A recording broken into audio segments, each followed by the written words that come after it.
Mesdames et messieurs, bonjour et bienvenue sur votre émission Zone Franche.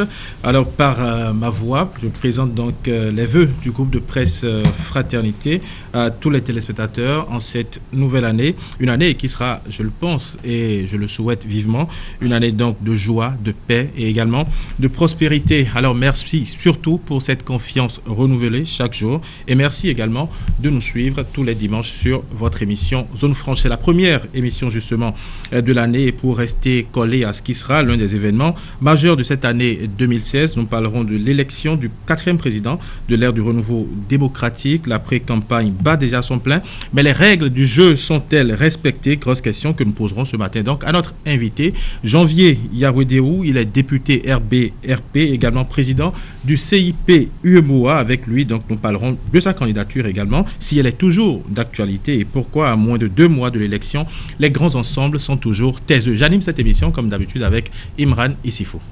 Bonjour Jean-Edmond Tokper, Janvier Yawedehou, bonjour. Bonjour. Merci d'avoir accepté notre invitation. J'ai bien envie de dire, ça y est, nous y sommes maintenant depuis 3 jours. 2016, c'est l'année de la présidentielle au Bénin. Une élection qui inquiète beaucoup de Béninois. Chez eux, peut-être actuellement, se posent beaucoup de questions. Qu'est-ce qui se passera pour cette présidentielle de février prochain? Vous êtes là, le tout premier invité de cette émission en cette année 2016. Qu'avez-vous à dire à ces Béninois qui ont 1001 questions dans la tête par rapport à cette élection? Merci beaucoup. Bonjour aux téléspectateurs. Je suis très heureux et d'avoir été le premier invité sur votre plateau. Étant né un 1er janvier, premier sur votre plateau, c'est un plaisir et un honneur pour moi de me trouver dans cette position.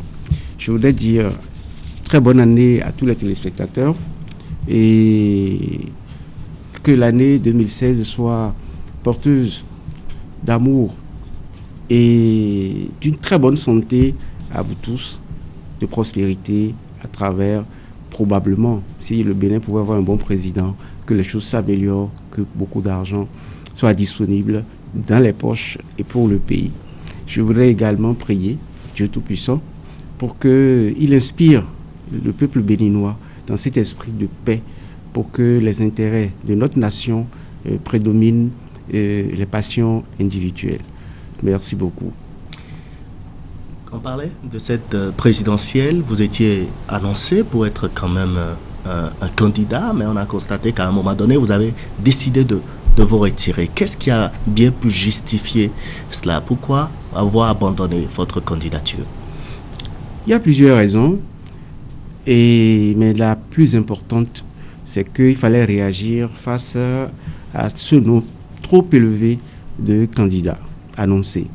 Je crois à l'époque, déjà, on tournait autour de 70 candidats. Pour un petit pays comme le Bénin, c'est pas bien, ça ne donne pas une bonne image de notre pays. Et vous savez, lorsqu'il y a l'émiettement, ça n'arrange pas, disons, la réussite politique. Et vous savez que lorsqu'on parle d'émiettement, en général, ce sont des candidatures suscitées et financées dans le noir, donc par des mains invisibles. Dans quel but? Dans le but d'émietter. Parce que lorsque vous financez des gens, parfois qui ne sont pas en mesure d'être même chefs village, qui disent veulent être candidats, c'est pour aller casser, disons, l'électorat d'un adversaire. C'est donc une stratégie politique. C'est une stratégie politique et peu recommandable. Ça ne fait pas partie, disons, des stratégies normales. C'est peu recommandable. La preuve, c'est que nous sommes en train de donner une image peu reluisante de notre démocratie par rapport à l'étranger. Donc, ce n'est pas bien. Donc, moi, par rapport à cela, je me suis dit que je pourrais donner l'exemple en me retirant. Les candidats qui sont moins forts que moi devaient pouvoir se dire, si Yawedehou Janvier, qui a quand même un soutien important au sein de l'opinion publique, qui a un monde fou de militants, de sympathisants, même les polices et les services, et si tout ce monde qui se dit, derrière Yawedehou, je retrouverai, disons, un Bénin Radio, tous ceux-là sont là et pourtant j'ai dit, j'y vais pas. Donc c'est vous dire que c'est pour contribuer à réduire le niveau donc de l'émiettement. Et bien entendu, lorsque vous vous retirez et que vous vous mettez derrière un candidat, vous lui portez encore plus de force et ça permet, disons, à un rassemblement autour d'un idéal, autour d'un projet porteur, parce qu'on ne peut pas avoir 100 projets de société dans ce petit Bénin. C'est vrai que la question a été posée dans un sens par Imran, mais est-ce qu'on ne peut pas retourner la question, puisque si nous avons plus de 100 partis politiques, on peut bien avoir 100 candidatures, non? On pourrait dire que on n'a pas trop de candidats. Cela dénote des conséquences de la gestion politique qui a été faite ces 10 dernières années. On a toujours eu plus de 100 ou 200 partis politiques au Bénin. Mais je me rappelle, en 2006, il n'y avait que 25 candidats. Alors comment se fait-il qu'à l'arrivée, on se retrouve à 70 candidats? La faute à qui? La faute à l'homme en qui le peuple béninois a porté, disons... En quoi c'est sa faute? Vous voulez savoir, au début, quand on veut faire le bilan de quelqu'un, on regarde la situation au départ et la situation à la fin. Alors, lorsque on observe une telle situation, cela signifie qu'il est responsable de cela. Il n'a pas pu assurer la cohésion sociale, la cohésion politique, à telle enseigne que chacun se dit. Et puis, la fonction présidentielle est banalisée. Elle est banalisée, alors que n'importe qui ne se lève pas pour dire je suis candidat aux élections présidentielles, je suis présidentiable. Non, mais ouais, ce qui se passe, c'est la faute au président Yahi Boni.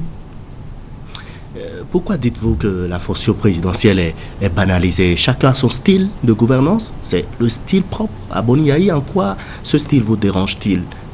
Qu'est-ce qui justifie le fait qu'aujourd'hui on a une pléthore de candidatures pour briguer la magistrature suprême? Est-ce que c'est parce que Boni Yahi lui-même a sa manière qui a dû susciter des envies au sein de la classe politique et même d'autres opérateurs économiques, par exemple? Vous connaissez la réponse mieux que moi, monsieur le journaliste.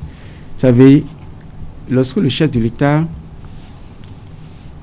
utilise son manteau, au lieu d'aller travailler au développement de la nation, il passe son temps à jouer aux populistes, il passe son temps à jouer au matu-vu, pour aller offrir 10 pullovers à Tchoumi, on prend l'hélicoptère pour aller faire le matu-vu. Alors, si certains, que j'appelle presque, c'est pas une injure, des plaisantins, estiment que le matu-vu, vous avez vu dans toutes les rues de Cotonou, pavoisé d'affiches Yahi Boni, Yahi Boni, Yahi Boni. Ça signifie quoi? Lorsqu'on dépense, j'en avais parlé, le nombre de milliards qu'on dépasse par an, rien que pour rendre le chef de l'État super populaire, vous imaginez? On est encore à la veille d'une élection et on voit le chef de l'État faire campagne.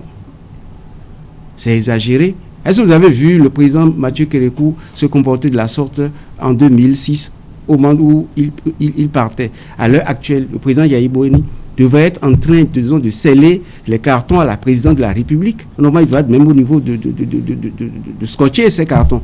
Alors, on le voit en train de faire des nominations à 2 mois de son départ. C'est tout ça, c'est ça qui démontre que le pouvoir est utilisé comme un jouet. Voilà les conséquences. Vous dites que le chef de l'État doit être en train de remballer ses cartons et pourtant ce n'est pas ce qu'on voit aujourd'hui. On sent plus que le chef de l'État est déterminé et qu'il veut encore aller plus loin. C'est vrai qu'il a dit dans son discours, tout n'a pas été rose et qu'il faut encore continuer. Et justement, lors du dernier Conseil des ministres, ce n'est pas pour traîner là-dessus puisqu'on va avancer sur autre chose. Lors du dernier Conseil des ministres, par exemple, il y a eu une mesure où le gouvernement a annoncé qu'il y aura des fonds qui seront décaissés, pratiquement 1 milliard pour les étudiants, par exemple, et également dans beaucoup d'autres secteurs également. On sent que le gouvernement veut toujours progresser, ne veut pas que l'action s'arrête. Vous ne trouvez pas que le président Yahi Boni est en train de se moquer du peuple béninois? Il reste quand même le président. Il n'a pas fini son mandat, mais il est en train de se moquer du peuple béninois. Et comment? En quoi? Et de se moquer des étudiants. Zémidjan, c'est un emploi. Zémidjan, faire Zémidjan, c'est un emploi. C'est encourager les jeunes, c'est encourager les diplômés sans emploi à la précarité, à continuer à végéter dans la précarité. leur donner 1 milliard. 1 milliard, c'est quoi? C'est rien du tout. Il a échoué. C'est un aveu d'échec. Il fallait, au moment où il a passé 10 ans à la tête de notre pays, de nous dire, il y avait 100 000 étudiants à Cotonou en 2006. Aujourd'hui, il n'en reste que 20 000. C'est ce que nous avons envie, les Bédouins avaient envie d'entendre de lui. Pas une reconversion. Une reconversion. Un boulot digne d'un homme. Faire des étudiants, c'est pas facile. C'est pas un job à encourager. Il faut plutôt les aider les jeunes à avoir un emploi stable. Voilà ce qu'il fallait faire.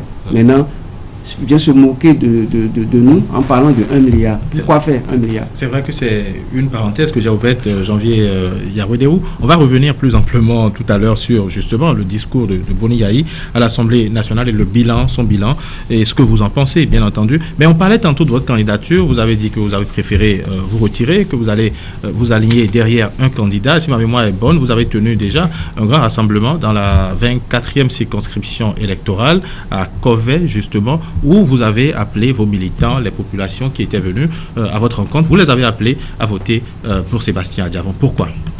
Non, je n'ai pas appelé à voter, mais à soutenir la candidature. Autant pour moi. Soutenir la candidature de... L'idée de la candidature du président Sébastien Adjavon. Tout à fait. Vous savez, il fallait bien que le parti opère un choix. Et suite à une convention organisée par le parti, nous avons catégorisé les candidats, les profils de candidats actuels. Nous avons constaté qu'il y a 3 catégories. D'un côté, il y a les candidats, disons, de la continuité. Les candidats de la continuité, c'est ceux qui ont été à l'école Yayi, c'est-à-dire l'école de la malgouvernance, que nous avons observée pendant 10 ans. Et qui aujourd'hui, à la veille des élections présidentielles, ont changé de manteau pour se recouvrir d'autres choses, pour venir nous dire qu'ils sont des hommes nouveaux. Voilà une première catégorie de candidats. Nous avons trouvé qu'il y avait aussi des candidats qui sont des candidats de la confrontation. C'est-à-dire, tu me donnes un coup, je t'en donne 2. Tu m'en donnes 2, je t'en donne 5. Il y a ce profil de candidats que nous avons estimé pas bien pour notre pays après ce règne-là de Yayi Boni assez tumultueux. Ensuite, il y a les candidats qui sont un peu les dérivés de la vieille classe politique et qui veulent y aller également.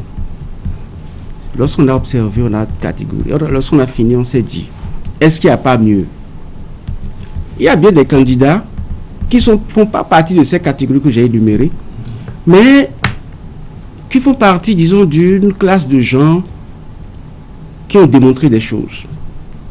Si je prends le cas de Sébastien Adjavon, que j'ai décidé donc de soutenir moi et tous mes amis et moi-même, c'est que d'abord, c'est un homme qui s'est battu tout seul, qui a réussi aujourd'hui à ériger, disons, transformer son entreprise en, disons, un empire, et qui est devenu le premier contributeur fiscal du Bénin.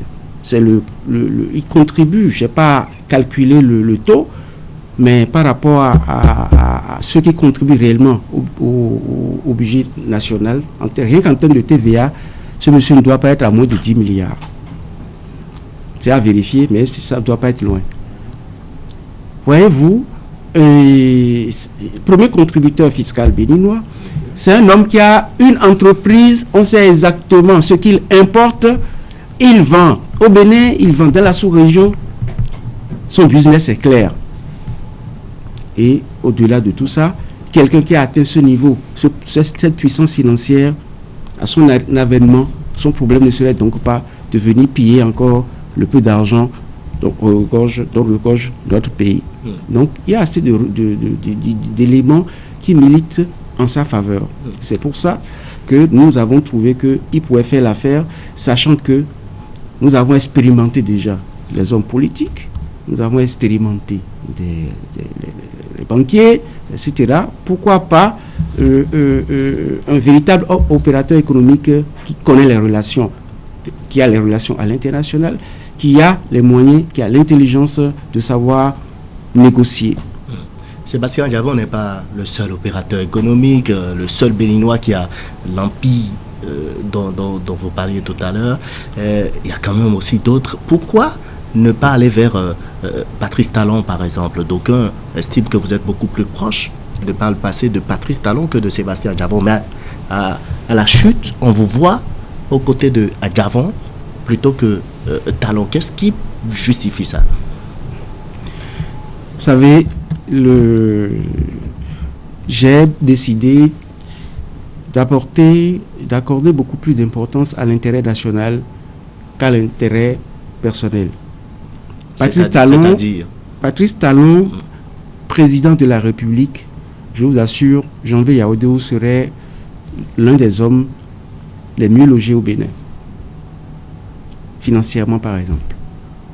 Ou même politiquement. C'est mon ami. Mais à des moments donnés, il faut savoir opérer un choix. Moi, je pense que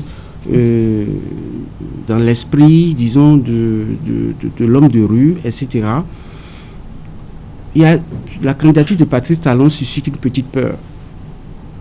Et je ne trahirai pas les secrets de nos entretiens. Je lui ai dit que c'était un peu compliqué. Donc, c'est pour ça que je me suis vu soutenir un homme qui n'est pas mon ami.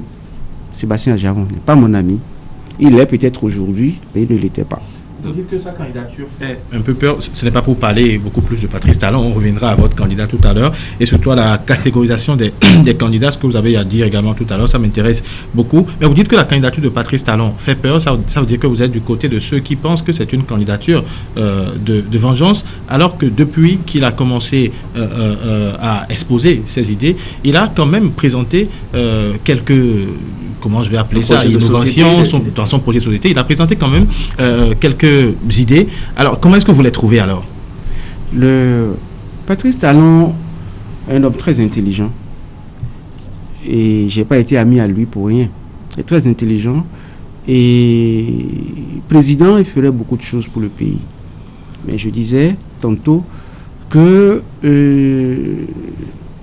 je pourrais le soutenir si on observait, disons, une période, disons, d'accalmie, que les 5 ans à venir passent, si Patrice se présentait sur le premier à le soutenir.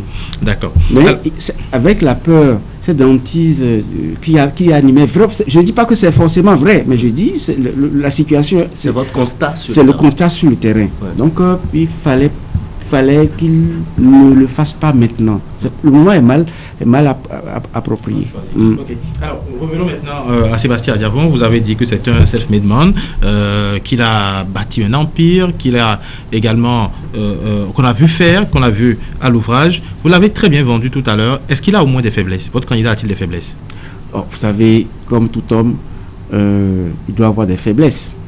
Et je suis devenu ami à lui il y a un moment.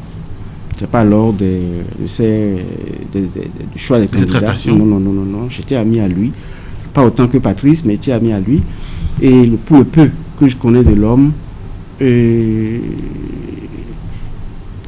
peut faire le job. Maintenant, qualité, défaut, pour l'instant, je n'en vois pas beaucoup. On pourrait, disons, à force de le conseiller et autres, améliorer. Parce que qui est parfait? Nul n'est parfait. Donc on est obligé, disons, de tenir compte. Dans tous les cas, de bon ou mauvais, aujourd'hui, il se présente comme, disons, un trait d'union. Moi, je l'ai qualifié de candidat du trait d'union. Hein, et entre deux périodes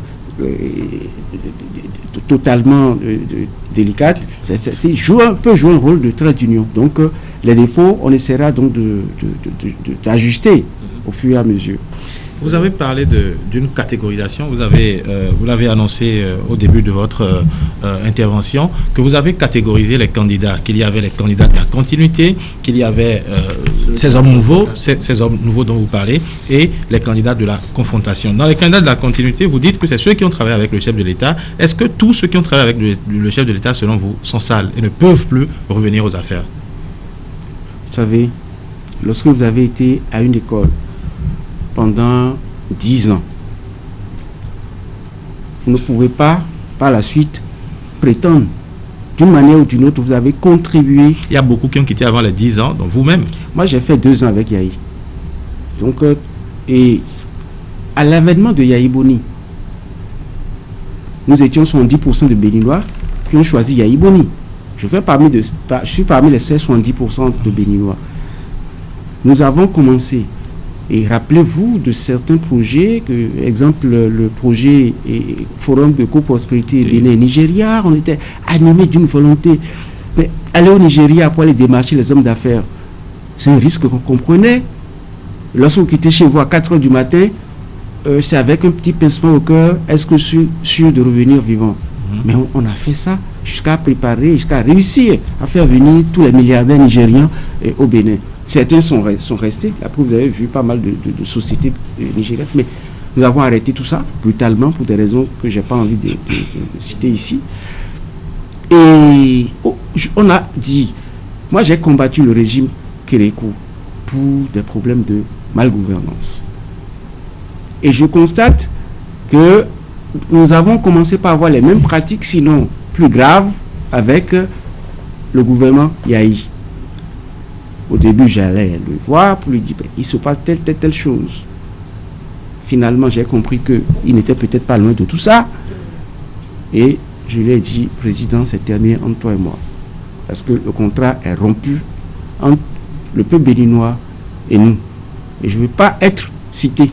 Mon nom ne doit pas être cité dans ce désordre-là, par la suite. C'est pour ça que je l'ai quitté. Donc, tous ceux qui ont travaillé avec Yahi Boni auraient pu faire pareil. Mais vous ne pouvez pas être avec le monsieur, je travaille avec lui pendant 9 ans, et venir nous dire à la veille des élections que vous êtes propre. Ah non. C'est pour ça que je dis, tous ceux qui sont restés du début jusqu'à la fin sont comptables à part entière de son bilan. C'est pour ça que je les classe comme les candidats de la continuité. Dans la continuité de la gabégie, dans le pilotage à vue des affaires d'État, dans le gancérisme au niveau du sommet d'État, des scandales à n'en plus finir. Ils sont tous comptables, ils n'ont pas à venir nous démontrer autre chose aujourd'hui. Honorable Yawedéou, vous êtes vous-même un acteur politique.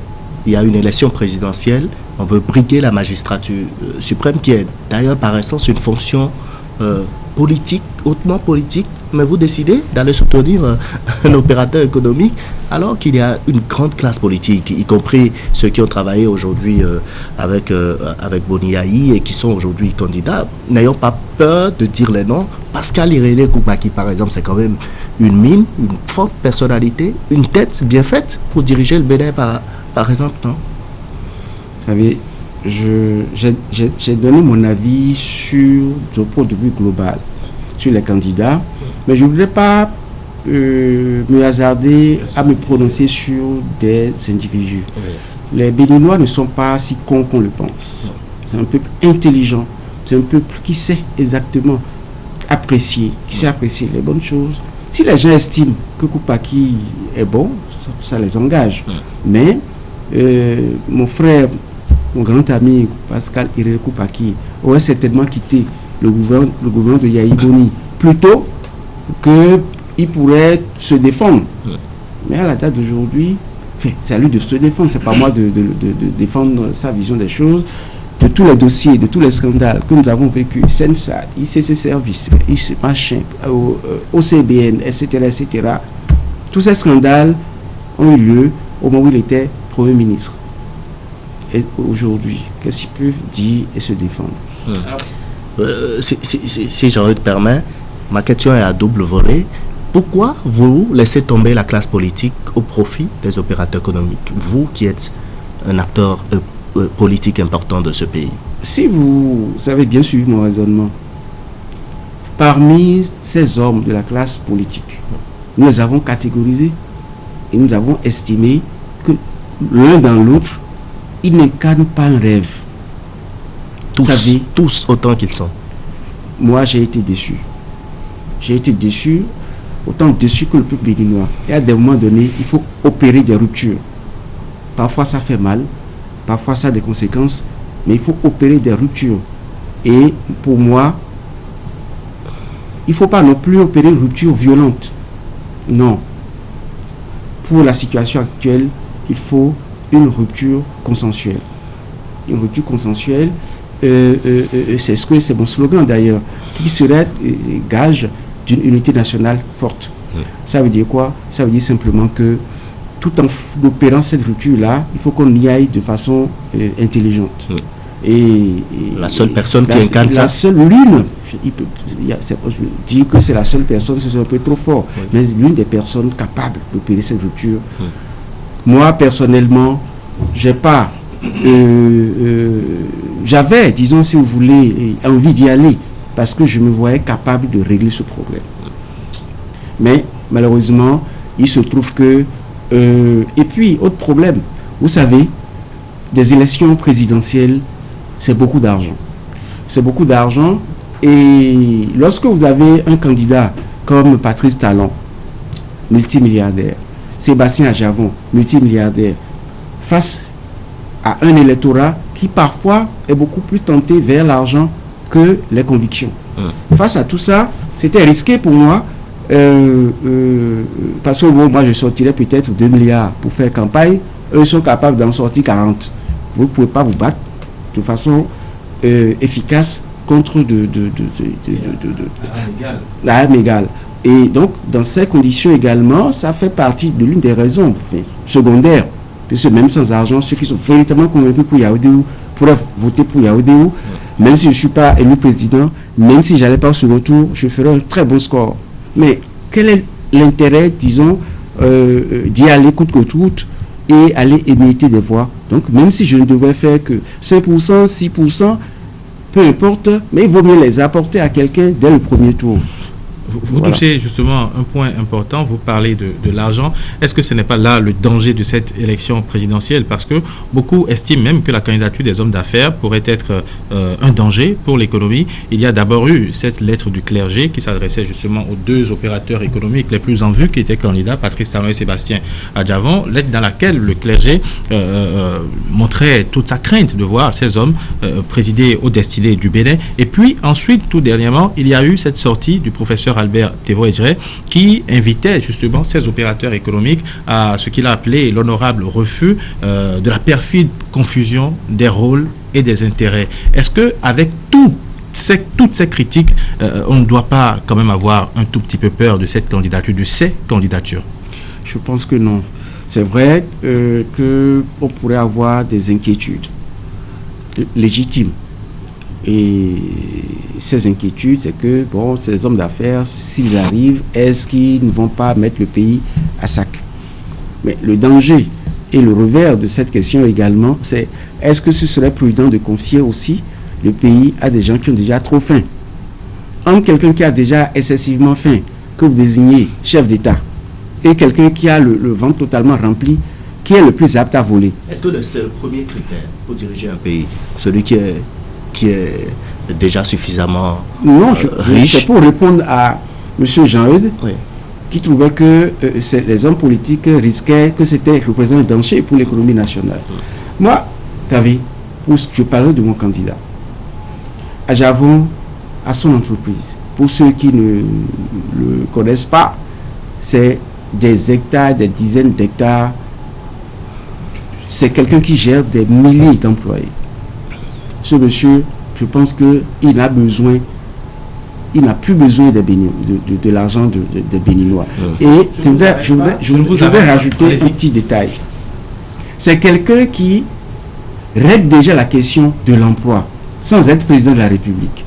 C'est quelqu'un qui règle déjà, à sa manière, la question du social. Il assiste énormément, sans être, ça fait depuis une dizaine d'années qu'il construit école, maternité, centres de santé, etc., dans le pays. Sans tapage, il le fait. Donc il est préoccupé par le social. Mais parmi les candidats, tous les 70 candidats que vous connaissez, citez-moi, il faut m'en citer un, capable de doiter un petit pont ou une petite, ou même un hangar de marché qu'il aurait eu à réaliser pour le compte du social. Vous ne trouverez pas. Donc tout ça, ça fait partie, disons, des atouts du monsieur. Ce que vous dites n'est pas tout à fait juste parce que Sébastien Adjavon ne sera que le président de la République et les collaborateurs, il va s'entourer maintenant de collaborateurs, de ministres, de DG et tout ça, et ceux-là ne sont pas forcément à l'abri du besoin. On a vu le président Boni Yahi faire, lui qu'on a présenté comme un homme propre, qui dit qu'il est propre, mais ses collaborateurs tout le temps mettaient la main dans la marmite et il a eu du mal tout le temps pour pouvoir sanctionner. Il le dit, il a échoué. Est-ce que Sébastien Adjavon, votre candidat, ne pourrait pas tomber dans les mêmes travers? C'est ça la nuance entre un homme d'affaires, surtout de cette envergure, et un homme simple. Quelqu'un qui gère déjà des milliers d'individus. Ça veut dire qu'il peut avoir les mots qu'il faut pour le dialogue social, les mots qu'il faut pour parler aux travailleurs. Il a déjà l'habitude de le faire. Donc, est-ce qu'il n'y a pas une différence entre le secteur privé et le secteur public? Les travailleurs au niveau du secteur public ne sont pas les mêmes que dans le privé. Vous savez, gérer un pays, c'est un art.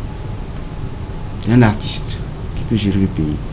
C'est un art. Il faut savoir parler aux gens. Il faut savoir calmer lorsque ça chauffe. L'État béninois ou un État, c'est comme une petite famille. Un père de famille doit savoir calmer les enfants lorsqu'ils sont fâchés. Un père de famille doit savoir bien gérer son salaire pour qu'avant la fin du mois, il n'y ait pas du vide. Il doit pouvoir envoyer son enfant à l'école, le financer, etc. Ça veut dire quoi? Un bon père de famille pourrait faire un bon président. Un bon chef d'entreprise pourrait faire un bon président. Parce qu'il gère déjà, disons, à son niveau. Il gère déjà le quotidien et il sait comment s'y prendre. Donc, lorsque vous allez chercher quelqu'un qui ne s'y connaît pas du tout, c'est compliqué. C'est pourquoi moi, je suis tenté par cette expérience, disons, d'homme d'affaires. Puis, de cette trempe-là, je pense que c'est une chance pour notre pays. Allez-y, vas-y. Quel est le programme, le rêve de Sébastien Adjavon pour le Bénin? En dehors de tout ce dont vous venez de nous entretenir. Vous savez, Sébastien Adjavon, c'est un rêveur. C'est un rêveur positif. Pour choisir un président, nous devons voir le même là. Est-ce qu'il a du goût? Est-ce qu'il a envie de se développer? Est-ce qu'il a envie de développer quelque chose? Comment il fait pour s'épanouir par lui-même? Lorsque vous avez trouvé toutes tes qualités chez quelqu'un, vous pouvez dire, quand il sera à un niveau donné, où il aura, disons, les coudées franches pour agir, il agirait forcément dans l'intérêt du pays. Donc, il n'y a pas d'inquiétude. Secteur par secteur, j'ai échangé avec lui. Et il a de très bonnes idées.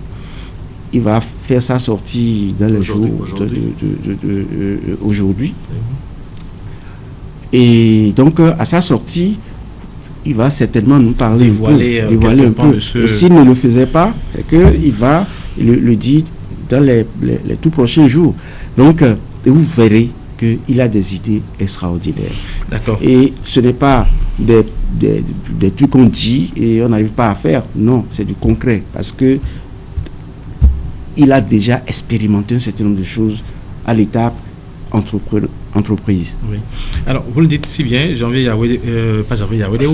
Sébastien Adjavon, c'est le meilleur candidat et avec lui, ce sera véritablement du concret. On aura l'occasion de voir ça, donc à travers son projet de société. Mais le problème, c'est que la route est encore longue pour lui alors que le temps est très court. Dans à peu près un mois, ou un peu plus d'un mois, nous irons vers la période électorale. Vraiment, la campagne électorale va s'ouvrir. Mais jusque-là, on sent que Sébastien Adjavon fait toujours la cour, peut-être au grand parti partis, aux grands ensembles, et que personne ne lui répond. Sinon, aujourd'hui, à ce jour, vous, c'est vrai, Janvier Yawedeou, vous êtes avec Sébastien Adjavon. Quels sont les autres ralliements? Sur qui est-ce que Sébastien Adjavon peut compter aujourd'hui exactement? Quels sont les ralliements importants? À part quelques conseillers qu'on a débauchés à gauche, à droite. Non.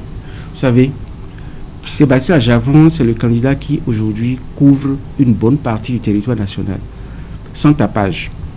Lorsque vous partez, par exemple, du Zou, le député Roigny avait Sébastien Adjavon. Quand on dit député d'une zone, c'est quand même important. Individu quand même. Individu, mais il contrôle.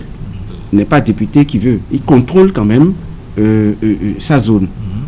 Vous venez vers la zone de Agmaïzoum, etc., etc. Tous les conseillers, presque tous les conseillers de Agmaïzoum, quelle que soit la tendance politique, ont déjà fait l'option Adjavon. Vous descendez dans le Abomey, Boycon, vous avez les députés Sado Nazer, Aro-Eloi, Malekhossou, etc., etc., qui sont avec Adjavon. Vous venez dans la 24e, vers Zobodomé, plus proche de moi, à Zapota, les conseillers RB, les conseillers FCBE ont déjà fait ralliement pour Adjavon. Yawedeou, je suis de la 24e, je suis avec Adjavon. Et vous venez dans l'Atlantique, à Jovi Sévérin, Claudine Prudencio, l'ancien maire de Calavi, Ousouguédé, Valentin Koulé, Venant Singla, etc., etc. C'est des gens qui ont du monde. Lorsque vous remontez, je ne sais pas citer tout le monde, vous remontez, il est Fayon Nikes, Dasundo, etc., etc. Donc, il a déjà quadrillé quand même une bonne partie du sud. Et lorsque vous allez dans l'Ouémé, il y a plein de gens qui n'ont pas encore fait de déclaration, mais qui vont le faire dans les prochains jours, qui sont avec Adjavon. Et les gens les plus insoupçonnés. Est-ce qu'il suffit d'avoir les grands électeurs comme ça avec soi et plier une élection? Parce que une chose est d'avoir les électeurs, ces grands électeurs, justement, ces députés dont vous parlez, députés, conseillers, mais c'est des gens qui appartiennent à des partis politiques. Et pour l'instant, ces partis politiques ne se sont pas encore prononcés. Et vous savez très bien que dans ces zones reculées, les électeurs, les militants suivent plus le parti que les individus. C'est vrai que vous êtes homme politique et vous pourrez me dire le contraire. Vous savez, c'est lorsque vous dites c'est des hommes, mais c'est des hommes qui connaissent le terrain. C'est la connaissance. Ce n'est pas parce que le président d'un parti qu'on identifie comme parti fort, à la date d'aujourd'hui, si un parti politique, le président d'un parti politique se hasarde à donner un nom qui n'est pas accepté des populations, sachant que Adjavon est très proche des populations. Il a toujours été. Et toutes ces forces politiques qui l'entourent aujourd'hui ont déjà fait un travail de base. Jusque dans l'OME, on a déjà fait un travail de base, de sensibilisation de la base. Alors, si des chefs de parti se hasardent à opérer des choix pas stratégiques, ils risquent de se retrouver comme des généraux sans troupes. C'est des menaces? Non, c'est que je vous le dis, c'est-à-dire, c'est sérieux. Comment nous avons déjà aussi certains? Parce que je fais partie aujourd'hui, disons, de l'équipe qui entoure le candidat. Et nous savons le travail que nous faisons. Donc, et puis, au-delà même de nous politiques, le monsieur est resté, d'abord, si on prend le cas de l'OME, il travaille dans l'OME. Les milliers d'entreprises, les milliers de gens qui travaillent chez lui sont principalement de la zone de l'OME. Et il a beaucoup fait pour l'OME. Et au moment où il soutenait des gens de l'OME, les populations ne sont pas dupes. Ça veut dire quoi? Ça veut dire qu'il est proche de l'électorat. Et moi, je pense, et c'est pour l'une des raisons pour lesquelles je pense que le président Mbeki, par exemple... justement, vous dites encore quelque chose de très important. Vous avez parlé de Lomé tout le temps, mais vous dites qu'il a fait beaucoup de choses dans Lomé, qu'il a installé ses entreprises dans Lomé, et que les populations à la base savent déjà que c'est lui. Mais ces mêmes populations à la base, et même des conseillers, des gens très proches du président Mbeki, disent aujourd'hui que c'est Sébastien Adjavon qui voulait même faire échec à l'élection de Mbeki cette fameuse nuit. Du 19 au 20 mai. La nuit du 19, oui. Cette fameuse nuit. Qu'est-ce qui s'est passé justement? Quel rôle a joué le président Sébastien Adjavon? Je vais vous dire, vous savez, en cette période de pré-campagne électorale, on a droit à tout. Lorsque vous êtes un candidat sérieux, vous avez des problèmes. Et lorsque vous faites quelque chose, et on ne cherche pas à vous glisser des pots de banane, c'est que vous n'êtes pas sur la bonne voie.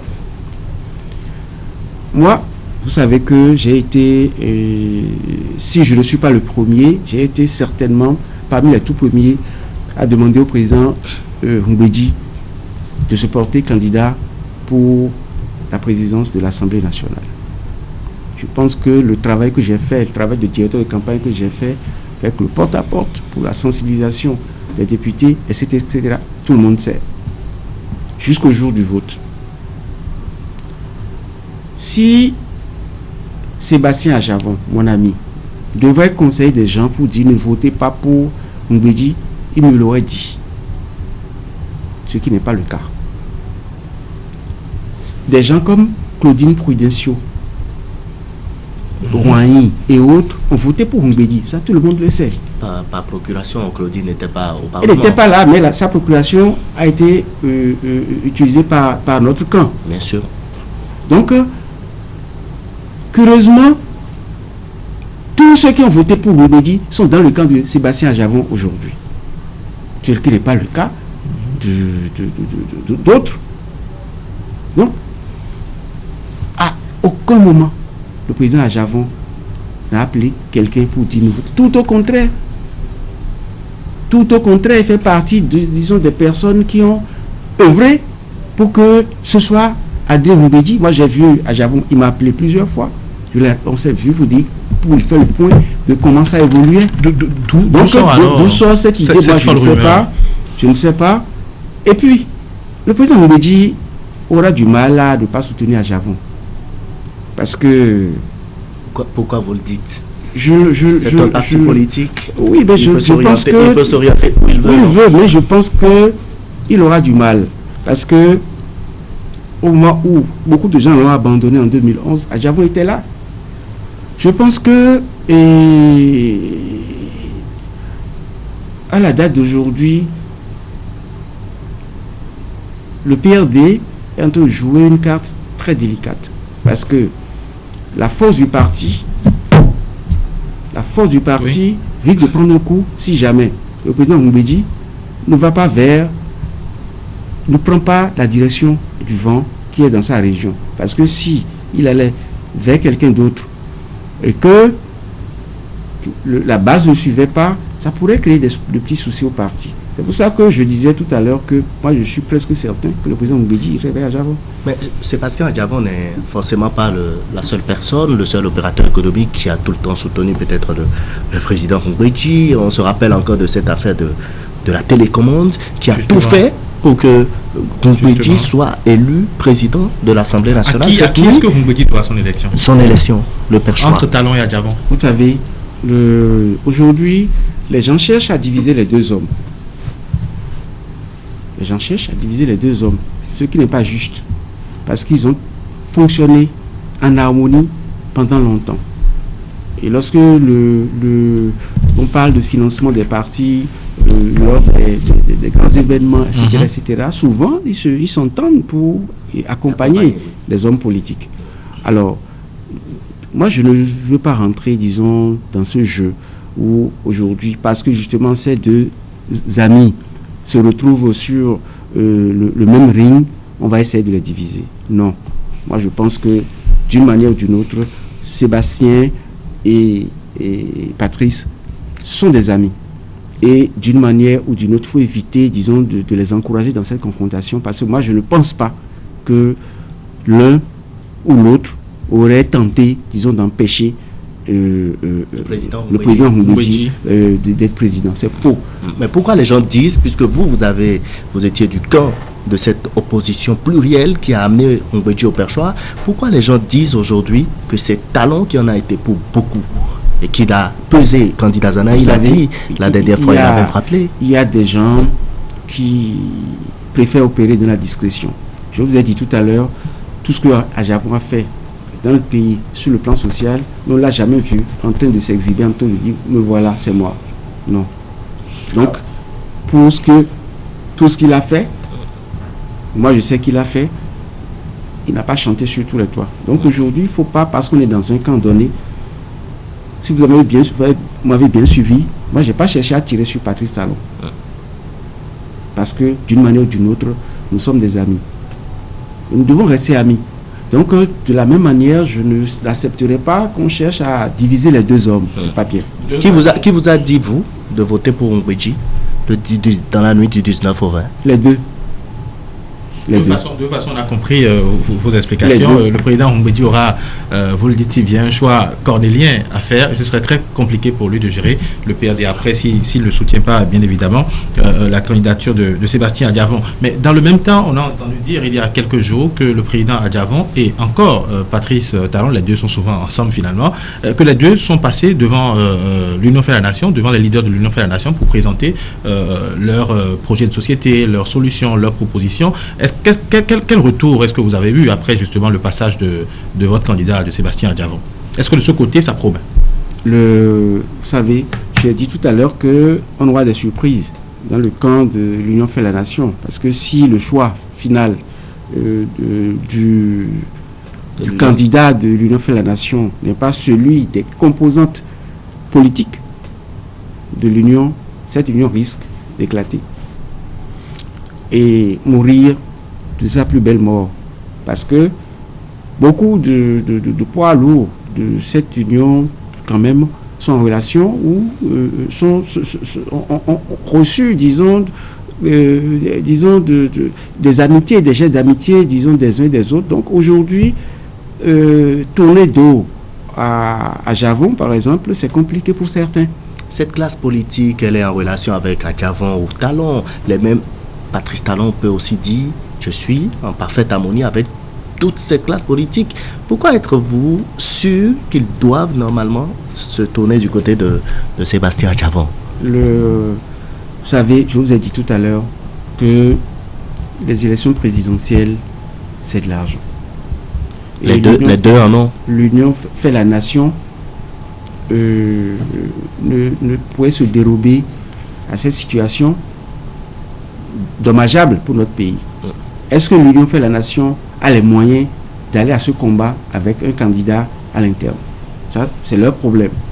Mais c'est une équation à régler quand même. Alors, s'ils n'en ont pas, ils seront obligés d'aller chercher dehors. Et au dehors, ils seront bien obligés, à mon avis, disons, d'aller vers ceux qui sont très proches d'eux. Même si ces deux candidats, Patrice ou Sébastien, ne sont pas des hommes politiques en tant que tels, mais ils sont très proches des hommes politiques. C'est même pour ça que certains disaient qu'ils désignent certains comme télécommande. C'est parce que quand on dit télécommande, eux, ils ont des affinités avec les hommes politiques.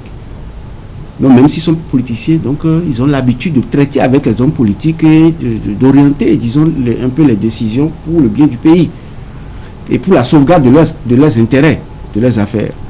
Donc c'est pour ça qu'ils sont obligés, disons, dans tous les pays d'ailleurs, c'est comme ça. Vous avez vu certains hommes d'affaires français qui ont aujourd'hui des intérêts au Bénin sont en train de s'activer pour que, au départ, disons, de Yaïbouni, leurs intérêts soient sauvegardés. Donc les hommes d'affaires sont proches des politiques. Ils s'échangent beaucoup avec les politiques. Ils savent de quoi on parle. Il y a encore quelques zones d'ombre, toujours au niveau de votre candidat, de Sébastien Adjavon. Dit-on, je vais poser la question ainsi, ça risque de ne pas vous plaire, dit-on que vous travaillez pour Lionel Zinsou? Janvier Yaoudéou. le candidat Adjavon. Ah, le candidat Adjavon. Ça fait partie également des rumeurs qui circulent sur la toile et un peu partout que Sébastien Adjavon travaillerait pour Lionel Zissou. Quand est-ce qu'on peut prétendre à une situation du genre? C'est-à-dire quelqu'un qui n'est pas en mesure d'aller au second tour, de quelqu'un qui n'est pas en mesure d'aller au second tour, on pourrait penser qu'il est en train de travailler pour quelqu'un. Le monsieur a l'assurance d'aller au second tour. Vous voyez tous les efforts que ses amis et autres se donnent sur le terrain. Pourquoi nous faisons tout ça? C'est juste pour aller reverser des voix à quelqu'un d'autre. On ne travaille pas avec autant de force et de volonté. Donc, Sébastien Adjavon fait partie des rares candidats qui peuvent se dire qu'ils ont la chance d'aller au second tour et d'être élu président de la République. Donc, c'est toujours, vous savez, je vous ai dit tout à l'heure, lorsque vous avez un adversaire qui essaie d'avancer un peu trop, il faut tout faire pour le tirer un peu par la chemise derrière pour l'empêcher d'avancer. Donc tout ça, c'est une manière pour ceux qui souhaitent le départ réel et une rupture sincère avec le système Yahi. Ils se disent, coller le nom Adjavon d'une manière ou d'une autre au nom de Yahi, c'est une manière de lui retirer ses électeurs, ses militants, et pour montrer que sa candidature manque de crédibilité. Mais le monsieur a toutes les chances d'être élu aujourd'hui. C'est ce qui se dessine. Donc, c'est totalement faux. Totalement. Honorable, Jean-Hugues Nitokpe a sorti un nom tout à l'heure, Lionel Zissou. La presse annonce depuis un certain temps avec insistance que les forces Cori pour un Bénin émergent seront ralliées par le PRD ou peut-être aussi la Renaissance du Bénin. Avez-vous déjà pensé à un tel schéma? Que se passerait-il si Rungbeji et Léadi Soglo décident avec leur parti respectivement d'aller vers les Cori? Je vous l'ai dit, c'est quoi la force d'un parti politique? La force d'un parti politique s'évalue à travers les éléments forts qui le composent. Et aujourd'hui, beaucoup d'éléments forts de la RB sont déjà avec Adjavon. Donc, lesquels? Je vous ai cité pas mal de non, mais Nazer Sado est parti de la Renaissance du Bénin. Beaucoup de conseillers RB, si vous prenez Calavi, oui, presque la majorité des conseillers RB, les conseillers communaux, chefs d'arrondissement et autres, ont abandonné déjà Léadi pour faire déclaration publique de soutien à Sébastien Adjavon. Alors, moi, je ne sais pas sur qui compte Léadi Soglo pour aller à l'aventure. Si Léadi compte sur ses militants. Le Catropo, quand même, tient bien la zone Boykan, Abomey et autres. Donc, il y a le maire d'Abomey aussi. Vous venez de donner une réponse à ce que je disais. Donc, si vous dites le Catropo à Boykan, ça veut dire que le Catropo a un poids. Et que l'individu a une maîtrise de son terrain. Évidemment. Bon, donc c'est pareil. C'est pareil pour toutes les zones. Lorsque je prends un chef d'arrondissement, il a une parfaite maîtrise de son terrain. Il maîtrise beaucoup plus son terrain qu'un citoyen lambda qui se constitue en un groupement pour aller mentir à un candidat, à lui prendre des sous. Donc, c'est ceux qui tiennent le terrain qui aujourd'hui indiquent le chemin, que les élus. Et si un élu de Agbaïzoum aujourd'hui dit, je parle d'un élu député d'Agbaïzoum par exemple, dit je suis RB et je vais avec Léadi, je vais vers un candidat X qui n'est pas Sébastien Adjavon, et sachant que tous ces conseillers sont avec ou presque sont avec Adjavon, c'est compliqué, son mot d'ordre ne sera pas suivi. Lorsque le chef donne le mot d'ordre, qui exécute sur le terrain? La Renaissance du Bénin, c'est pas que les conseillers. Le maire Georges Pada en est un aussi. Il n'a jamais dit qu'il soutenait Sébastien Adjavon. C'est pas parce que quelques conseillers de la Renaissance du Bénin. Ce n'est pas quelques, presque la totalité. C'est presque, si je parlant de chez Georges Bada, c'est presque la totalité des élus RB qui ont décidé d'aller vers Adjavon. Donc, je ne sais pas sur quoi compterait Léadi aller. C'est mon frère Léadi. Alors, du coup, est-ce qu'on ne pourrait pas faire en même temps une autre déduction? Parce que si les leaders des partis ne vont pas vers le candidat dont on parle et que c'est, disons-le ainsi, la base, les conseillers qui y vont, ça veut dire directement que les leaders ne soutiendront pas le candidat. Peut-on faire cette déduction? Pour l'instant, c'est des mesures préventives. Si les leaders tardent à se décider. Vous leur forcez la main? Je ne suis pas Sébastien Adjavon, mais pour le peu que je sais, il est en pourparlers avec tout le monde, y compris les leaders dont vous parlez. Mais en attendant que ces leaders se décident, moi, candidat, je ne vais pas les attendre. Je vais travailler sur le terrain. Je vais essayer de sensibiliser autant de gens que je peux pouvoir venir. Si le leader vient, ce serait formidable. Mais s'il ne venait pas, parce que le leader n'est pas là, je ne vais pas abandonner mon terrain ou un terrain. Donc chacun essaie de se battre. Mais l'idéal aurait été que même les leaders suivent. Mais s'ils ne suivaient pas, on ne va pas se retrouver à zéro. Ok. Alors aujourd'hui, on peut bien le dire, il y a plusieurs candidats.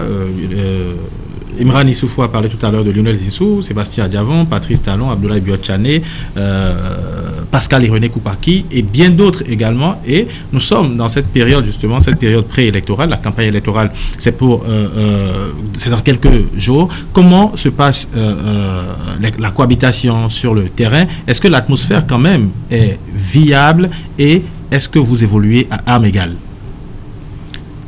Vous savez, il y a des zones relativement stables. C'est-à-dire que pas se contrôler presque à l'unanimité par une même tendance politique. Il y a des zones où l'affrontement sera inévitable. Et donc, on ne peut pas faire un raisonnement global sur l'état du territoire national. Toutefois, à travers ce que nous apprenons, à travers la télé, à travers nos relations, les différents médias, et choses, pour l'instant, ça va, c'est pas violent. Le seul slogan qui choque, c'est le fait de dire que nous avons l'art de faire le chaos et que le chaos va se répéter. C'est une injure à l'intelligence du peuple béninois. Et je pense que mais ceux qu'ils disent savent comment il faut. Oui, c'est une manière de dire qu'ils ont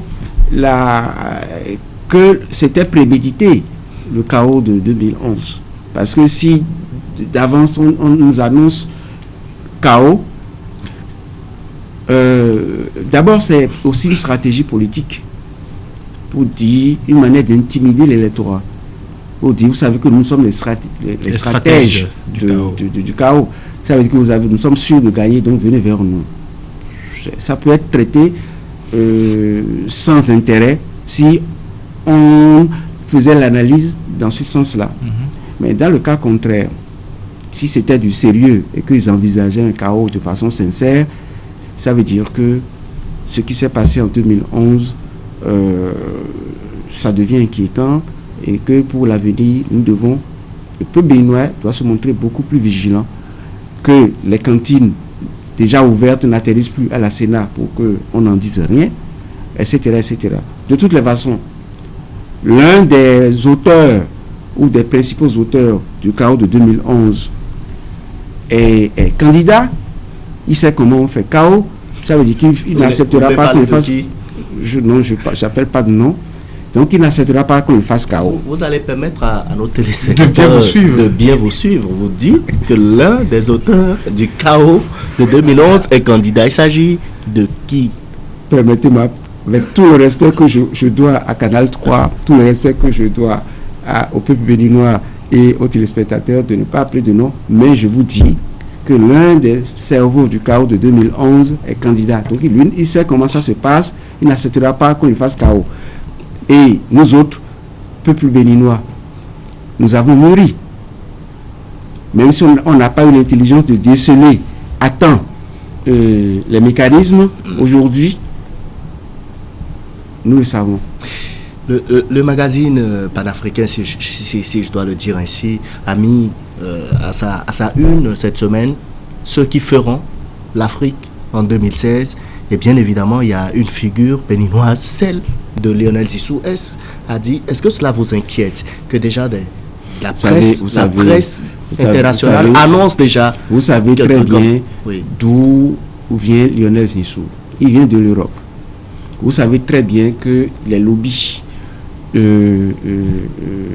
disons, de la France sont infiltrés dans tout. Donc, c'est déjà... Vous n'avez pas vu tout ce qui est dit sur RFI, sur machin, etc. Donc, on fait la campagne intelligemment pour Lionel Zissou. Donc, le magazine qui écrit ça, il est Dieu pour deviner. Quand vous parlez des lobbies français, ça veut dire que vous pensez, Dieu comme fer, que la candidature de Zissou a été imposée par la France. Mais tout le monde le sait. Depuis combien de temps vous avez vu un président français faire le tour de l'Afrique et habilement glisser vers le Bénin pour venir nous parler de coopération? Heureusement, et c'est ça qui rassure, que ce n'est pas la France qui viendra mettre les bulletins dans l'urne. Et si Zissou,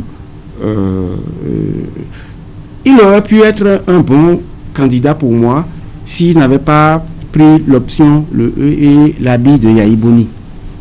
Il n'est pas mauvais comme candidat, mais il aura du mal parce que les anti-yahistes aujourd'hui sont beaucoup plus importants que les pro-yahi. Et lorsque les gens pensent facilement que les FCBE, la force FCBE irait vers Zissou, c'est pas vrai. Il y a beaucoup au sein même. Oui, il n'y en a pas. Il y en a. Mais il n'y en a pas qui se sont prononcés. Parce que beaucoup de gens entourant Yahi Boni aujourd'hui qui se révèlent des FCBE pur sang ont des dossiers cachés, mais qui sont au frigo. Si quelqu'un ose dire qu'il est contre l'option du chef, il court des risques. Donc personne n'a envie. À deux mois d'une élection, est-ce que le chef a encore un chef, de manœuvre chef d'État pour faire enfermer un chef d'État jusqu'au bout? Donc ils sont là, mais leur cœur n'y est pas. Moi, j'ai au moins 2 amis que je ne vais pas citer, bien ancrés dans le système FCBE, mais qui m'ont avoué qu'ils ne feront pas. Mais ils sont pour devant les caméras. Pas de conviction. Mais ils disent que leur conviction, c'est le boulet que traîne le candidat Zissou. Il ne connaît pas le pays. Et quelqu'un qui ne connaît pas le pays ne peut pas prétendre, disons, le gérer. Et pourquoi ils ne partent pas vos amis? Ils n'ont pas les couilles? Je vous ai dit, c'est pas tout le monde qui joue au fou politique, comme Janvier Yawedeo. Si vous prenez le risque de vous attaquer à un chef d'État en exercice d'une manière ou d'une autre, c'est que vous vous exposez.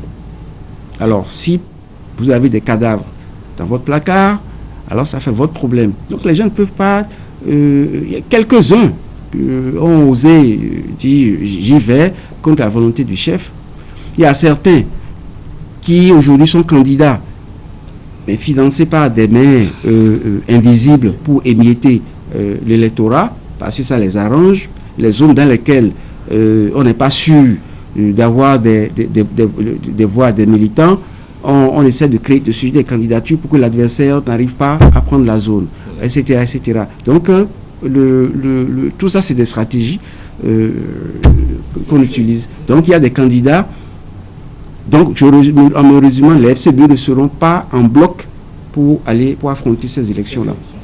Alors, on a parlé rapidement tout à l'heure du climat dans lequel se déroulent toutes ces tractations, les descentes sur le terrain également. Mais j'ai évoqué tantôt également la question des moyens. Vous n'avez pas de souci à vous faire parce que votre candidat est milliardaire, d'autres candidats également sont milliardaires. Mais de l'autre côté, est-ce que tout le monde a les mêmes moyens que vous, notamment la FCBE par exemple? FCBE, lorsque vous dites FCBE, vous dites Yahi Boni. Alors, quelqu'un qui a géré le pays pendant 10 ans, avec tous les scandales qu'il porte au dos, qui ont laissé des cicatrices indélébiles. Je pense que on n'est pas auteur de scandales divers, aussi divers que variés, et prétendent dire qu'on n'a pas l'argent. Ils ont forcément l'argent. les sous volés, pillés dans le pays, ça doit être logé quelque part. Donc il doit pouvoir avoir les moyens d'affronter ces élections. Donc je ne pense pas que ce soit uniquement les opérateurs économiques qui aient les moyens de faire véritablement une bonne campagne. Bon, maintenant les autres, vous savez, lorsque vous n'êtes pas aux affaires, lorsque vous avez été opposant pendant 20 ans, etc., vous ne pouvez pas prétendre avoir les moyens de ceux qui ont été aux affaires et qui ont pillé le pays.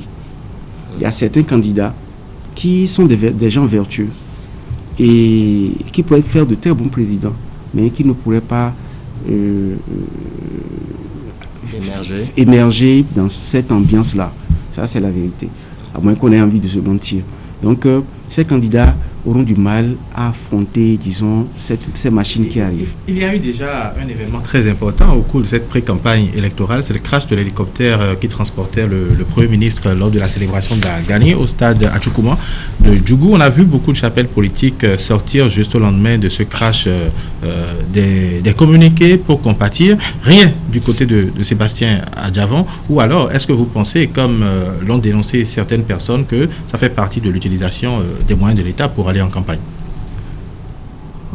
Je ne sais pas. D'abord, cette histoire de crash de notre aéronef. Et vous savez, il y a l'organisation de l'aviation civile internationale, l'OACI, qui a des règles. Et selon ces règles, vous ne pouvez pas exploiter un aéronef si vous n'avez pas un permis d'exploitation aérienne.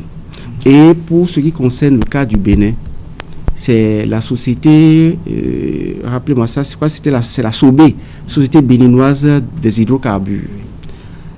L'hélicoptère appartient à la SOBE. Et la SOBE n'a pas une autorisation d'exploiter un aéronef. Alors, par quel mécanisme on arrive à utiliser un aéronef sans cette autorisation? Je ne veux pas rentrer dans les considérations. Pourquoi c'est maintenant vous en parlez? L'hélicoptère a été acheté pour l'exploitation, pour faire le transport, disons, vers les plateformes pétrolifères. C'est son rôle. Alors, par quel mécanisme cet hélicoptère s'est retrouvé dans les airs à Djougou? Ça fait partie, disons, des errements, de la malgouvernance. Mais le Premier ministre était en visite officielle à Djougou. En visite officielle ou en pré-campagne? On ne peut pas faire la part des choses. À ce niveau, il est en fonction. C'est quand même un Premier ministre en fonction. Messieurs les journalistes, vous voyez que Dieu protège le Bénin. Parce que il y a Iboni, pour quitter Cotonou la Porte-Nouveau, c'est hélicoptère. Quitter Boycon, aller à Boumé, c'est hélicoptère. Il a fait ça pendant 10 ans. L'entretien d'hélicoptère, vous savez combien ça revient? Et après avoir utilisé les moyens de l'État, et alors que le peuple a faim, il veut s'en aller, et son dauphin est en train de faire déjà l'exercice de l'utilisation des aéronefs. Est-ce que c'est un bon exemple? C'est-à-dire, il initie à comment un chef d'État ne peut pas rouler au sol. Lorsque moi j'ai voyagé plusieurs fois dans le même avion que le président de la République, Mathieu Kérékou, c'était à l'époque Air Afrique. Il n'a jamais, ou presque jamais, affrété un avion pour ses voyages officiels. Au moment où le président Nicéphore Soglo était aux affaires, il voyageait avec les avions de ligne commerciale. Et on a connu un chef d'État qui, lui, est plus qu'un chef d'État normal et ne sait pas prendre, je ne peux pas dire combien de fois, lui, il a pris un avion Air France ou quoi. C'est-à-dire, est-ce que c'est mauvais pour un État d'avoir un avion pour les déplacements du chef de l'État. C'est quand même le premier magistrat du pays. Oui, le problème ne se conjugue pas de cette manière-là. C'est normal pour la souveraineté nationale. Donc, je ne suis pas contre le fait que pour les voyages importants, que le chef de l'État, pour l'image du Bénin, ait son avion. C'est pas ça le problème. Je ne fais que ouvrir une parenthèse pour dire à quel point les autres se sont sacrifiés.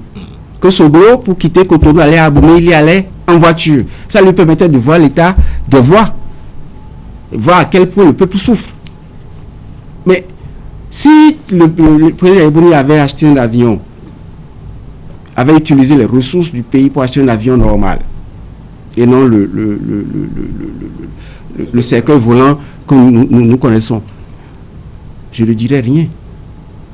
Et le nombre de vols, de voyages d'un chef d'État par an, on connaît. Il y a des pays, à l'époque, où je me rappelle du président togolais, le papa de Fort, Yassingbe, lorsqu'il ne voyage pas, l'avion était repeint rapidement pour que ça puisse être exploité par une compagnie commerciale. Et quand le président doit voyager, c'est mis à sa disposition et on va affréter maintenant un avion ailleurs pour continuer l'exploitation commerciale. Donc avoir acheté un avion pour un pays, il y a des pays, les pays comme le Kenya, qui sont au moins à une vingtaine d'avions. Donc acheter des avions pour un pays, c'est une très bonne chose. Mais ce que je reproche, c'est pas du tout ça. Ce que je reproche au président Yahya Boni, c'est le fait de ne pas connaître nos routes, d'oublier complètement que la terre existe et que les voitures existent pour relier une ville à une autre. Ça a quand même permis, quand le chef de l'État se déplace en hélicoptère, ça lui permet justement d'aller rapidement d'une ville à une autre et ça permet également au gouvernement de fonctionner plus rapidement, de lancer beaucoup de projets, d'être sur plusieurs fronts à la fois. Vous savez, ça revient plus cher. D'abord, lorsqu'un chef d'État, lorsqu'un chef d'État se déplace, tous les membres de son cabinet, eux, ils prennent la voiture. Le chef de l'État lui-même, devant circuler à destination, une voiture quitte également Cotonou pour se retrouver à Savè, pour se retrouver à Tchaourou, pour son déplacement. Donc, sachant que tous ces collaborateurs sont payés, quand vous partez avec vos propres moyens pour dire on va soutenir Yahya Boni quelque part, il faut savoir que tous ceux qui accompagnent Yahya Boni, eux sont payés, ils ont des per diem. Les voitures utilisées, c'est les voitures de l'État. Le carburant, c'est gratos. Et tout ça au fait des pauvres citoyens. Maintenant, la voiture qu'on a déployée, plus les motards, pour aller attendre le président à son lieu de visite, plus maintenant l'utilisation de l'hélicoptère, vous voyez que ça ne fait pas double emploi. Ça coûte quoi d'utiliser une seule voiture pour au lieu d'utiliser et la voiture, et les garde-corps, et les motards, etc., plus maintenant l'hélicoptère. Il y a problème. Mauvaise gestion. Voilà. Beaucoup ont estimé après ce crash que, en principe, et ça a été dit plusieurs fois au cours de la semaine écoulée, que avant d'entrer en campagne, avant de commencer à se déplacer surtout à l'intérieur du pays, que le Premier ministre Lionel Zinsou devait démissionner. Est-ce que vous êtes également de cet avis? Si on doit se référer à la loi, c'est pas dit de façon explicite, c'est pas interdit. Mais pour, disons, l'élégance, pour donner le bon exemple, pour montrer aux Béninois que lui vient pour changer la donne, pour une meilleure gouvernance, il devait d'abord dire, et ça devrait le grandir, j'y vais pour ne pas être tenté d'utiliser les moyens de l'État, pour ne pas être tenté de confondre mes fonctions de Premier ministre et mes obligations de candidat, je démissionne. Ça ferait un bon point pour lui. Mais à la date d'aujourd'hui, utiliser les moyens de l'État pour faire campagne, c'est l'esprit de la loi l'interdit. D'accord. Alors, si vous n'avez plus rien à ajouter... J'ai l'impression que vous avez... vous minimisez un peu la candidature de Lionel Zinsou. Ça ne vous effraie pas du tout cette machine Cori qui est derrière. Comment vous vous organisez pour empêcher, par exemple, Zissou d'être élu? Vous savez, d'abord, je vous ai dit, moi je ne suis pas contre le candidat Zissou, je suis contre aucun candidat. Si c'est sa chance, tant mieux pour lui. Mais par contre, ce que je dis, c'est que sur le terrain ne sera pas aussi favorable que les gens le pensent. Parce que c'est un nouveau. Mais un Béninois quand même. Oui, Béninois, mais c'est un nouveau. Est-ce que ces gens de sont dignes, Jean-Louis Yaoundé? Quand on dit nouveau, c'est un griffe. C'est-à-dire que c'est quelqu'un, quand je dis c'est un nouveau. Après ces commentaires, il a été dénoncé des propos racistes. Qui est un Béninois? Oui, c'est un Béninois, mais pourquoi est-ce qu'aujourd'hui, porter un Béninois qui a vécu à l'extérieur, qui a la peau un peu blanche, gêne pratiquement tout le monde? Bon, il aurait pu, comme il a évolué en France, il aurait pu se porter candidat en France. Un pays qu'il connaît mieux, bien, il connaît très bien. Donc, il devrait, s'il était aussi fort que ça... Il a fait l'option du Bénin. Oui, mais il aurait pu se porter candidat, que moi, je l'aurais soutenu facilement, parce que je vais dire, ah, voilà mon frère qui veut gagner une élection en France. Là-bas, et on l'aurait soutenu. Mais ici, le vrai boulet, il en a deux. Le premier, c'est Yahi Boni. Le deuxième, c'est qu'il ne connaît pas le pays. Vous ne pouvez pas diriger un pays que vous ne connaissez pas. On risque d'aller encore faire une nouvelle aventure parce qu'il ne connaît pas le pays. Lorsque je vais lui parler de Kodji, ça se mange. Il ne peut pas me dire qu'il connaît Kodji. Je le défie. Kodji, c'est dans le mono. Il y a des Béninois qui sont au Bénin, mais qui ne connaissent pas le Kodji. Oui, mais c'est un exemple que je te donne. Mais il y a des équivalents de Kodji ailleurs. Au moins le Béninois, lorsque vous dites à un président comme Adrien Mbedi, vous dites à quelqu'un comme Bruno Amoussou ou Pascal Koubaki, il peut vous dire facilement, ah oui, en allant à tel endroit, je suis passé par là et voilà les problèmes de cette zone, comment régler. Mais le monsieur, il n'a jamais mangé gari, il ne sait pas comment on souffre dans ce pays. Et vous voulez qu'il règle les questions des Béninois? Je pense que ça va être difficile pour lui. Je ne suis pas contre Zissou, ça je vous le dis, sauf que de façon raisonnable, ça va être difficile, vraiment difficile pour lui.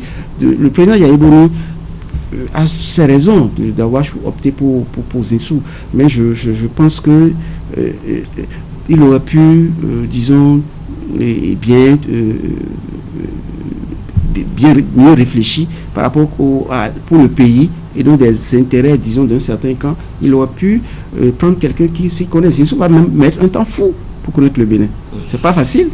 Vous êtes un soutien politique de Sébastien Germain Adjavon qui est potentiel candidat, puisque la déclaration de candidature c'est pour tout à l'heure au stade de Mathieu Kérékou. Dites-nous, en dehors de Sébastien Adjavon que vous soutenez et peut-être en dehors aussi de Lionel Zissou, y a-t-il un autre potentiel candidat qui pourrait diriger ce Bénin?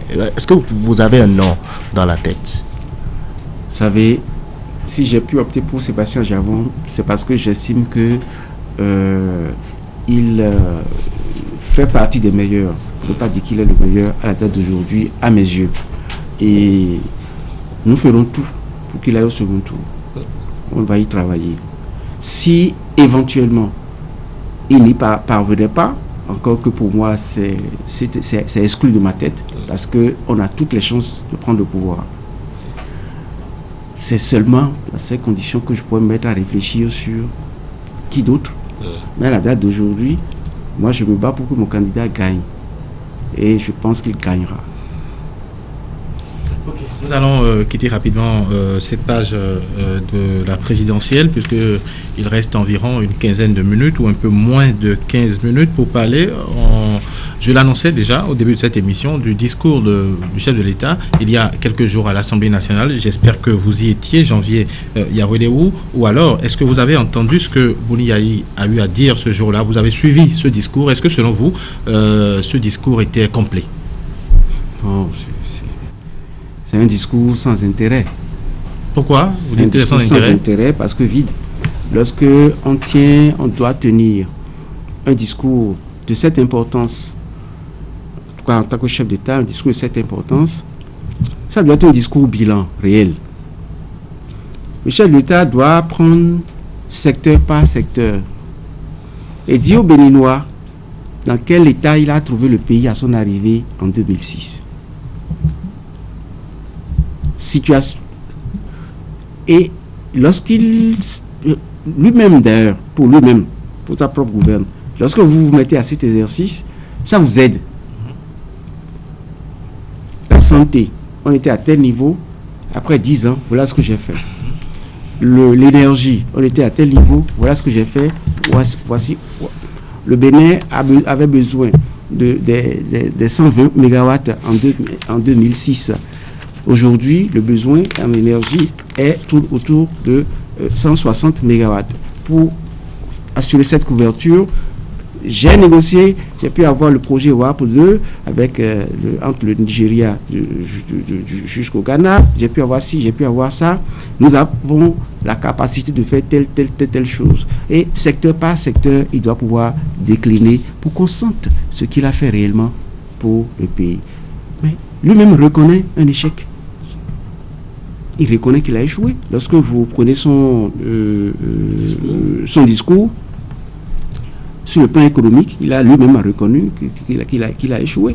Donc, c'est pas moi qui le dis, c'est lui-même qui l'a dit. Pour vous, c'est un discours de regret déjà? Non, ce discours a un intérêt. L'intérêt, c'est de reconnaître son échec. Avouer son échec, c'est aussi signe de grandeur. Il a échoué, et puis maintenant, c'est à nous de réfléchir pour ne plus tomber dans de tels pièges. Est-ce qu'il a échoué partout? Il n'y a pas eu des réussites, il y a eu des succès, de nombreuses réalisations quand même, à certains, dans plusieurs secteurs, non? Le rapport de la Banque mondiale, rapport 2015 de la Banque mondiale indique que le taux de pauvreté a chuté un peu partout dans le monde, sauf en Afrique subsaharienne. Et parmi les pays cités figure le Bénin. Alors, lorsque au moment où les autres arrivent à régler leurs problèmes, moi les autres réussissent, un pays dirigé par un docteur en économie. Donc vous voulez plutôt dire que le taux a augmenté, mais que dans l'Afrique subsaharienne, ça a chuté dans certains pays. Ça voilà. Veut dire que le Bénin continue, les Béninois continuent d'être pauvres. Plus pauvres en réalité qu'avant l'avènement de Yahi Boni. Et tous ces chiffres qu'on nous annonce, taux de foutaise, ce sont des foutaises. C'est des jeux d'écriture. C'est quoi le bonheur d'un peuple? Le taux de croissance d'un individu, le bonheur d'un individu. J'évalue, monsieur le journaliste, oui. Si vous arriviez à avoir 3 repas par jour en 2006 et qu'aujourd'hui, c'est difficilement que vous assurez un repas pour votre famille, je dis que le taux de croissance a chuté. Moi, mon taux de croissance et le taux de croissance, disons, de ceux qui n'ont pas la capacité d'écrire ce qu'on vient nous raconter à la télé, leur taux de croissance s'évalue dans la capacité à vivre une vie meilleure. Mais ce qui n'est pas le cas. Ça veut dire quoi? Ça veut dire que je ne vois pas. Quand est-ce qu'on élit un peuple? Quand est-ce qu'on élit un président? Qu'est-ce qui amène le peuple à aller voter? C'est le rêve et l'espoir de mieux vivre. C'est l'expérience, c'est l'espérance. Mais pour l'instant, nous avons échoué avec Yahi Boni. L'une des barrières pour Boni Yahi pendant ces 10 années, et puis il a souligné dans son discours, c'est l'instauration d'un dialogue politique. Et justement, dans le discours, il a invité son successeur à travailler à l'instauration de ce dialogue politique. Est-ce qu'on peut dire que c'est la classe politique de 2006 à 2016 qui n'a pas rendu la tâche facile au chef de l'État? Pas du tout. Le président Yahi Boni, malheureusement, si je suis obligé à l'indexer à chaque fois, c'est parce que c'est la vérité. Et il le sait. il est le principal responsable de cette situation. C'est la classe politique qui n'a pas voulu le dialogue. Comment voulez-vous qu'on fasse dialogue lorsque l'homme qui incarne l'amour, qui devrait incarner l'amour dans le pays et la paix, vient à la télé et vient dire qu'il a en face de lui une classe politique médiocre? Est-ce que c'est des mots qui peuvent faciliter, disons, des relations politiques et entre les politiques et entre politique et le chef de l'État? Donc il a à mon avis, c'est lui, il est le responsable malheureusement de cette situation. Lorsque vous avez des problèmes, que c'est le chef de l'État qui entretient à sa manière, disons, la division. Nous avons vécu, mais c'est effroyable ce que le Bénin a vécu sur le plan politique ces dernières années. Selon vous, il devait revenir sur ces propos-là, classe politique médiocre, et également les propos tant décriés de 2012 au soir du 1er août. Non, vous savez, les Béninois aiment conjuguer les choses au passé. Donc nous avons tous conjugué au passé, mais il faut reconnaître, vous devez admettre avec moi qu'il n'a pas été à la hauteur de cette tâche-là, qui consiste, disons, à assurer donc un dialogue politique cohérent et harmonieux. Il n'a pas été en mesure. Dans son discours sur l'état de la nation, le chef de l'État a abordé également l'aspect de la corruption, où il a reconnu avoir véritablement échoué, mais simplement parce que les institutions ne l'ont pas accompagné, notamment la justice de notre pays. Est-ce que vous êtes de cet avis que l'impunité continue de régner parce que la justice ne joue pas véritablement son rôle? Vous savez, il était bien obligé, le président Yahya Boni, de se justifier et de trouver un bouc émissaire. Qui a empêché, je prends le cas le plus récent, qui a empêché le dossier PPEA d'avancer? L'Assemblée nationale. C'est l'Assemblée nationale. Oui. Quels sont les députés qui ont voté contre la levée de l'immunité parlementaire de Kassa? C'est les députés FCBE, vous le savez, c'était clair. Les FCBE sont dirigés par qui? Il n'y a que 33 députés FCBE. Et il n'y a pas que les... Avec 33 députés, le Parlement compte 80. Vous savez, alors que vous-même, dans la démonstration précédente, vous nous avez démontré que la base peut ne pas suivre la décision. Évidemment, du patron. Oui, c'est ce que... Mais pour le cas d'espèce... Il n'y avait pas que les députés FCBE. Mais vous savez tout ce qui s'est passé pour cette histoire-là. Je n'ai pas envie de rentrer dans des polémiques inutiles, mais Dieu sait. Oui. Et les hommes savent. Et les FCBE savent tout ce qui s'est passé le jour-là. Mais dans tous les cas, les 33 députés FCBE au moins devaient voter pour la levée de l'immunité de Kassa. Je dis, même si les opposants s'amusaient à dire, mais FCBE devrait donner le bon exemple. C'est devenu quoi tous ces dossiers des ministres impliqués dans les dossiers SENSAD, matériel agricole, machin. Tous ces ministres-là, le dossier est-ce que le dossier a pu passer? C'est la justice qui a bloqué ces dossiers? Non. Il parle de la politisation de la magistrature. De la magistrature. Le président Yahya Boni a manqué d'une volonté forte de lutter contre la corruption. Il faut que, tout seul, même s'il ne le dit pas devant les caméras, il faudrait qu'il reconnaisse qu'il a échoué sur ce plan et que c'est pas bien. Ça fait partie des promesses tenues au peuple pour qu'on le fasse, avant qu'on ne lui fasse confiance, et qu'il a échoué. La justice n'est responsable de rien. Le procureur est nommé par Yahya Boni, le procureur général. Toutes les instances qui peuvent prendre des décisions sont nommées par le président de la République. Et au nom de quoi? Qui peut bloquer en ce moment-là? C'est le juge? Non. Donc moi je pense que le système a protégé les mafieux, le système a protégé les gangsters, le système a protégé toutes ces personnes-là qui ont tué ce pays. Ça veut dire quoi? Ça veut dire que la justice n'a rien à voir dans le mal dont a souffert le Bénin et qui continue, qui risque de se perpétuer si jamais les Béninois courent le risque d'élire et un candidat de la continuité. Le temps imparti à cette émission est pratiquement épuisé. On n'a pas vu le temps passer du tout. Je vais vous demander votre mot de fin, mais avant, la mise à disponibilité de la liste électorale permanente informatisée, vous allez vous prononcer très rapidement là-dessus. Est-ce que vous faites confiance à cette liste remise du moins la dernière fois à la Sénat par le COSLEPI? Vous savez que même si cette liste n'est pas parfaite, je pense que elle doit être moins catastrophique que ce que nous avons vécu en 2011. Parce que au moins cette fois-ci, des corrections ont été apportées et elle a été déjà suffisamment éprouvée à travers 2 élections intermédiaires, les communales et les législatives. Donc une liste utilisée pour des élections corrigées, je pense que ça présente beaucoup moins de dégâts et d'inquiétudes que par le passé. Donc je pense sincèrement que ça peut tenir la route. Donc le problème qui risque de se poser ne serait donc pas un jeu d'écriture comme on pourrait craindre, mais la surveillance maintenant, la surveillance lors des convoyages des urnes d'un point à un autre.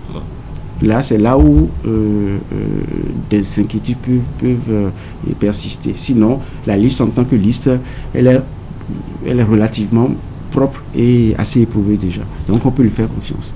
Votre mot de fin? Mon mot de fin, c'est de dire aux auditeurs, aux téléspectateurs, merci de m'avoir suivi. Et encore une fois, heureuse année, et que l'amour de notre pays nous habite tout le temps et partout, et surtout en 2016, et que le Bénin se porte mieux.